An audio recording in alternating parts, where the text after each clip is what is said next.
Hi అండి. Authentic స్టైల్‌లో అల్లం మిరియాల చారు ఇలా చేయండి. చిన్న రోట్లోకి అల్లం, వెల్లుల్లి, మిరియాలు, ధనియాలు, జీలకర్ర, మెంతులు, వాము వేసి మెత్తని పొడి చేసుకోండి.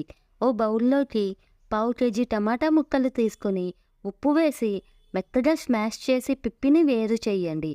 బాండీలో 2 స్పూన్ల ఆయిల్ వేసి పోపు దినుసులు, జీలకర్ర, ఎండుమిర్చి, కరేపాకు వేసి వేయించుకున్నాక దంచిన పొడిని కూడా యాడ్ చేసి 2 నిమిషాల పాటు కలుపుకొని వేయించాక టమాటా ప్యూరీని యాడ్ చేసి ఒక 5 నిమిషాల పాటు మరిగించుకోండి.